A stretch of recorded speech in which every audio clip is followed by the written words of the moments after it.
Hello, welcome to Explorations in Economic History.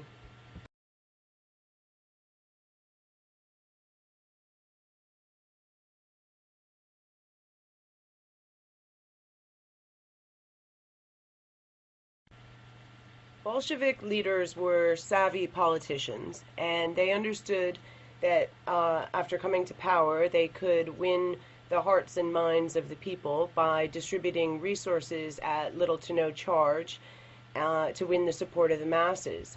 So, in the winter of 1919-1920, the Soviet department Komprod provided services such as utilities and housing for little or no cost to about 38 million people, even though they knew that this would be an unsustainable policy. It was made possible by, first of all, appropriating agricultural surpluses from especially the wealthy peasants, paying with worthless currency or none at all, and the fact that buildings and many of the other resources were readily available from the previous government. And in this time, the government only built or repaired just a few thousand buildings during the whole period. So, I mean, this was good for the people, and it definitely won them some support, but it wasn't actually a long-term policy that they could keep going. Of course, the Bolshevik government took credit for these kinds of policies and gave the credit to their socialist plans. For example, in 1919, the Executive Committee of the Communist International told the world, everything which the industries produce goes now not to enrich a small parasitical section of the community, but the whole community. In each town and district, there are local councils of public economy linked up to the supreme body. The system of public management does away with a whole host of middlemen who in capitalist countries make huge profits at the expense of the consumers. So to the world, everything was going great. They were making great claims to success of communism. But 3 months into power, January 1918, there's this horrific quote that this was in the meeting of the Presidium of Petrograd Soviet with delegates from the food supply organizations. So there were terrible food supply problems, which were, yes, partly to do with having just been in a world war and having just undergone a tumultuous revolution. But the policies that the Bolsheviks put into place as soon as they came into power prevented markets from being able to supply food. And then Lenin says that it is there's the facts of abuse are glaring, the speculation monstrous. Of course, what was speculation? I mean, for the most part, it just was. It meant anything to do with markets, anything to do with having private ownership over supplies.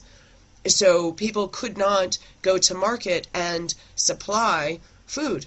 So that's why there were problems with food supply. There were instead the markets had been replaced with food supply organizations, and any time that people tried to provide food in the black market, they were called speculators. And at this time in 1918, they could be shot on the spot, or any kind of other, harsh punishment. And Lenin argued that the rich section of the population must be left without bread for 3 days to make sure that they weren't hoarding excess food. Well, so why was there widespread speculation, as Lenin called it, when there were harsh punishments for engaging in black market activity? Why did it continue? If Lenin's reports of great success were true, why would people still engage in such dangerous activity? Well, there were practical reasons. The state stores, which they were putting into place, which were supposed to offer wonderful, as we'll see, wonderful rational distribution and so forth, depended on, of course, their centralized distribution plan, and they faced chronic shortage. But the private market was able to fill in where the state stores failed. So as they nationalized more and more of retail, black markets popped up to replace what they were unable to provide, what was coming up in shortage, and or poor quality, maybe things decaying, because the supply chain was very slow. So the black markets popped up to replace what the state couldn't do. So what were the Soviet leaders trying to do? Well, they believed, Lenin and the Bolshevik leaders believed that the capitalist markets offered only shoddy goods at exorbitant prices, and essentially they wanted to offer a much fairer and also more efficient system. So socialist distribution would offer a centralized system of state retailing supported by rural retail cooperatives.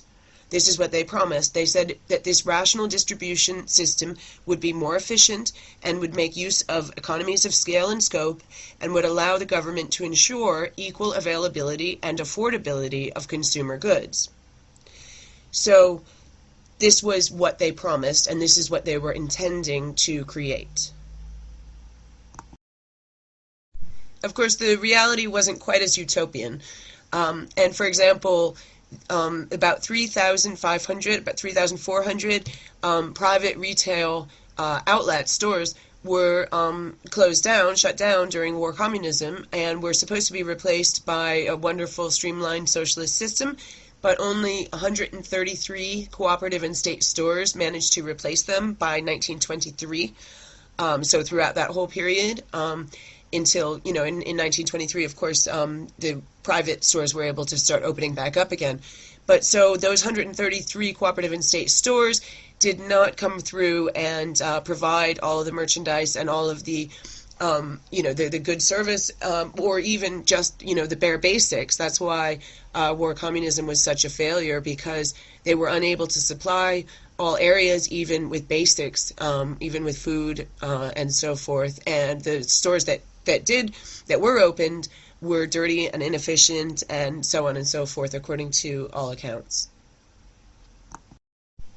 So, in short, eliminating the private middleman, which was supposed to allow for a streamlined, rational distribution system, actually meant that the state was responsible for all production and distribution, and this was far too difficult a task. The state supply mechanism was so faulty that there were so many shortages that even facing the threat of execution, private trade flourished in order to fill in where the state was failing.